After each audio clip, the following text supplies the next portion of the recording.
Hello everyone, welcome to Architecting Academy. My name is Rakesh and today we will discuss the topic about TC areas और traffic conference area. ये interview का सबसे hot question होता है। किसी भी travel domain में आप इंटरव्यू देने जाते हैं तो ये सबसे हॉट क्वेश्चन होता है, व्हाट इज़ टीसी एरिया। या आपसे पूछ लेते हैं कि TC1 या TC2 TC3 के कोई टीसी दे देंगे और आपको बोलेंगे कि आप इन कंट्रीज़ के इसकी कंट्रीज़ के नाम बताएं। तो आज हम इसी टॉपिक को समझने की कोशिश करेंगे। तो चलिए आगे बढ़ते हैं। अगर आप हमारा कोई भी कोर्स अवेल करना चाहते हैं तो आप हमारी वेबसाइट विजिट कर सकते हैं। अगर आपको इस लेक्चर की PDF चाहिए तो आप हमारे इस फेसबुक पेज पे जाके ले सकते हैं या दिए हुए नंबरों पे कॉल या व्हाट्सएप भी कर सकते हैं। ठीक है, तो चलिए इस टॉपिक को आगे हम आज बढ़ते हैं और समझते हैं। आईटा, जो कि पूरे एयरलाइन इंडस्ट्री को रेगुलेट करता है, ये इसकी रेगुलेटरी बॉडी है, इंटरनेशनल एयर ट्रांसपोर्ट एसोसिएशन। इसने पूरे वर्ल्ड को 3 पार्ट्स में डिवाइड कर दिया है और इसी को नाम दिया है TC1, TC2 एंड TC3। तो इसने ऐसा किया क्यों है?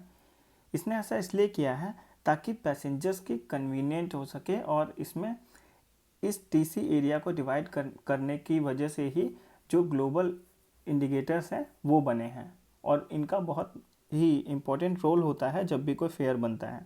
तो उसको तो हम ग्लोबल इंडिकेटर वाले टॉपिक में समझेंगे, बट अभी देखते हैं कि TC एरिया क्यों बने हैं। For best routing, best fair and passenger convenient.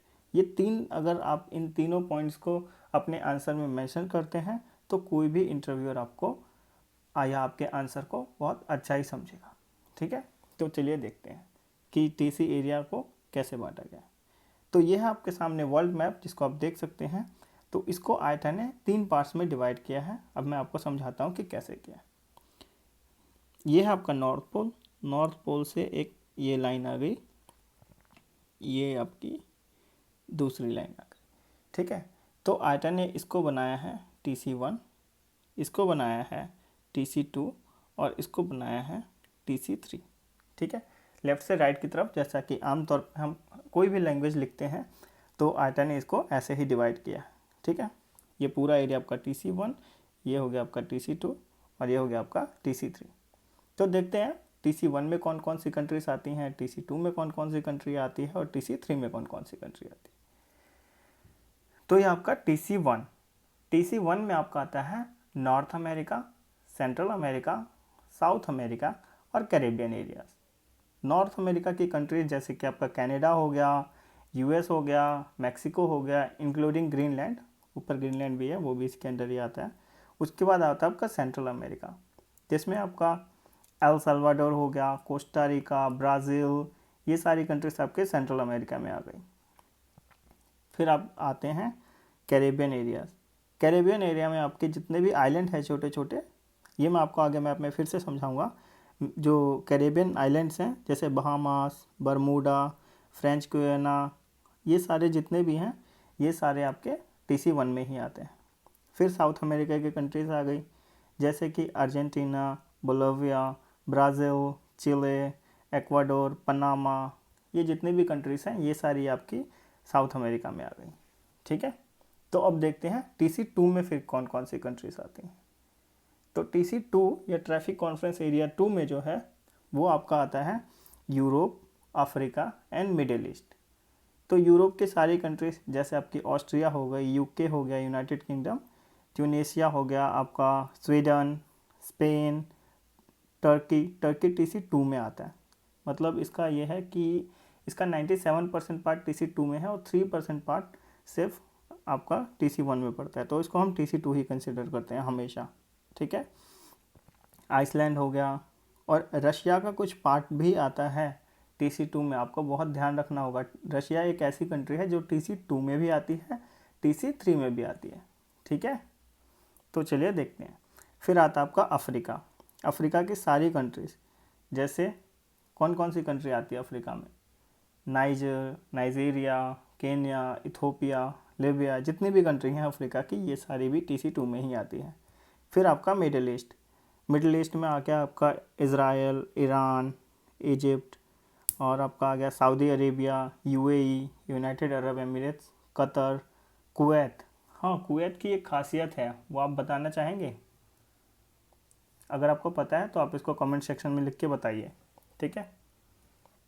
Pause कीजिए वीडियो को और अभी लिख के बताइए, फिर कुछ सेकंड में मैं आंसर देता हूँ इसका। तो कुवैत की जो खासियत है वो ये है कि कुवैत आज की डेट तक वर्ल्ड की सबसे कॉस्टली करेंसी है, यानी कि सबसे महंगी करेंसी है वो कुवैत की है, KWD, कुवैती दिनार, ठीक है।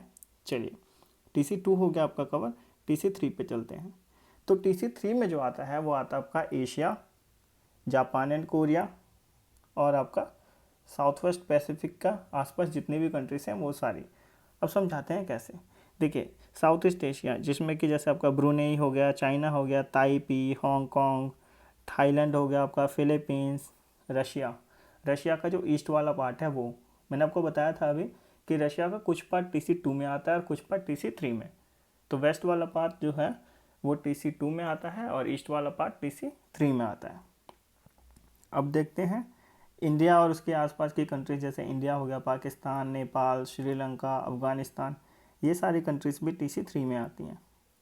Japan and Korea, Japan and Korea भी कंट्रीज़ हैं, लेकिन हमने इसको अलग से हाईलाइट करके क्यों रखा है ये आपको ग्लोबल इंडिकेटर में पता चलेगा, और ये बहुत ही ज़्यादा इंपॉर्टेंट टॉपिक है, इसलिए हमने इन 2 कंट्रीज़ को अलग से हाईलाइट करके लिखा हुआ है। फिर साउथ वेस्ट पैसिफिक, जैसे आपका ऑस्ट्रेलिया हो गया, न्यूजीलैंड हो गया, कुक्स आइलैंड हो गए, फिजी हो गया, पपुआ न्यू गियाना हो गया, या फिर आपका सोलोमन आइलैंड्स हो गए, तो ये सारे भी TC3 के अंदर ही आते हैं, ठीक है। तो मैं कोशिश कर रहा हूँ कि आपको जितना इजी वे में हो सके समझा सकूँ, और अगर आपको इसके बाद भी कोई क्वेश्चन हो तो आप हमारे फेसबुक पेज पे पूछ सकते हैं, हमें व्हाट्सएप पे पूछ सकते हैं, और यूट्यूब चैनल पे कमेंट करके भी पूछ सकते हैं। तो जैसा मैंने कहा था कि आगे भी मैं आपको इस चीज़ को समझाऊंगा मैप में, तो हम वहाँ पे आ चुके हैं। और देखिए, जैसा हमने पीछे डिस्कस किया है इस चीज़ को, अब उसी को आगे समझने की कोशिश करते हैं। तो ये TC1 लिखा हुआ है यहाँ पे, देखिए ये TC2 और ये हो गया आपका TC3, ठीक है। TC1 में देखिए ग्रीनलैंड, ये वर्ल्ड का सबसे बड़ा आइलैंड है। कई कंपनीज आपसे पूछ लेती हैं कि which is the largest island in the world, तो उसका आंसर होता है हमेशा ग्रीनलैंड, ठीक है। ऑस्ट्रेलिया नहीं होता, क्योंकि ऑस्ट्रेलिया कॉन्टिनेंट है, इट्स नॉट एन आइलैंड। बहुत सारे बच्चे ऑस्ट्रेलिया लिख देते हैं, वो गलत हो जाता है, ठीक है। तो इसका ग्रीनलैंड, कनाडा, USA, मैक्सिको, ये आपके नॉर्थ अमेरिका में आ गए सारे TC1 के पार्ट्स, और ये आपका सेंट्रल अमेरिका इधर आ गया, और ये आपका साउथ अमेरिका। TC2 में देख लीजिए, यूरोप का पार्ट आ गया आपका, मिडल ईस्ट आ गया, और ये अफ्रीका, और ये देखिए ये यहाँ से यहाँ तक ये पूरा रशिया, ये मैं ऐसे ऐसे मार्क कर देता हूँ, ये रशिया का कुछ पार्ट देखिए आपका आता है TC2 में, और कुछ पार्ट आता है आपका TC3 में, ठीक है। अब देखिए TC3 में क्या क्या आता है, ये आपका पूरा एशिया आ गया, ठीक है। ये आ गया आपका पैसिफिक, ये आ गया आपका ऑस्ट्रेलिया, और ये आ गया पैसिफिक, जो आपके पैसिफिक आइलैंड होते हैं, यहाँ पे आपका ये न्यूजीलैंड, पपुआ न्यू गिनी, ये सब आपके यहाँ पे आते हैं, ठीक है। इसके अलावा मैंने एक चीज़ और बोली थी आपको कि जैसा कि आप सबको याद होगा, मैंने आपसे कहा था कि मैं आपको बताऊंगा कि ये TC1 में जो है कैरेबियन एरिया क्या होते हैं। कैरेबियन एरिया, अगर आप वर्ल्ड मैप को जूम करके देखेंगे तो यहाँ पे जो छोटे छोटे आइलैंड है ना, इन्हीं को हम कैरेबियन एरिया बोलते हैं। तो जो बेसिक है वो यही है TC एरिया का।